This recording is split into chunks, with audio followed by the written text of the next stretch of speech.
Ensina a criança no caminho em que deve andar, e até quando envelhecer não se desviará dele. Provérbios 22:6. Você já deve ter ouvido falar esse versículo quando o assunto é a educação cristã dos filhos.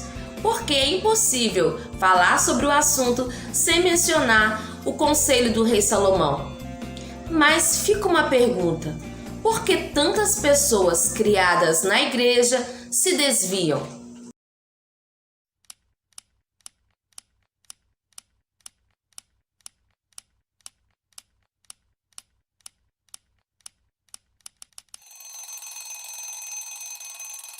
Você já deve ter ouvido falar que ensinar a criança no caminho do Senhor vai muito além que apontar ou falar o que ela deve fazer. Mas nós costumamos ouvir argumentos como: eu sempre levei o meu filho à igreja, eu sempre li a Bíblia para ele, não faltávamos a nenhum culto. Será então que a Bíblia mentiu?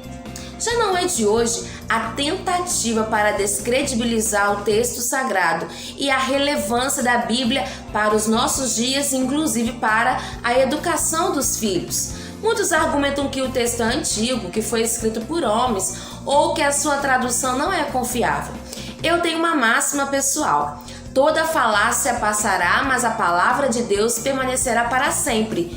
Portanto, eu fico com o que a Bíblia diz de Gênesis a Apocalipse. Mas, voltando ao texto de Provérbios, eu confesso que esse texto sempre me intrigou diante de um número tão crescente de desviados. Mas foi na Bíblia mesmo que eu encontrei uma palavra que valida o conselho do rei Salomão. Você já deve ter ouvido falar que Deus ordenou ao povo que inculcasse os seus mandamentos na mente dos filhos, que falasse em todo tempo oportuno, que colocasse os mandamentos visíveis nas portas, na testa e na mão. Pois bem, eu costumo chamar esse texto de a tríade de Deuteronômio 6, porque olha o que Deus falou antes disso para os pais.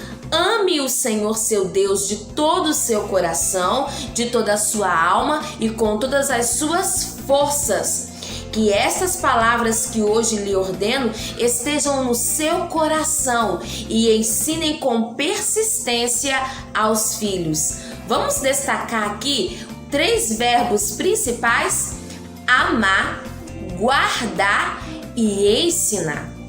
Para que a educação cristã dos nossos filhos seja eficaz, para que de fato eles aprendam a amar a Deus e escolham nunca se desviar do caminho do Senhor.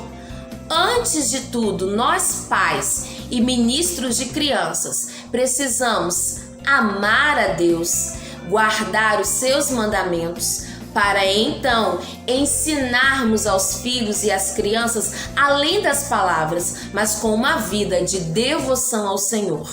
E o que eu desejo é que você e a sua casa andem continuamente nos caminhos do Senhor, sem que ninguém se desvie.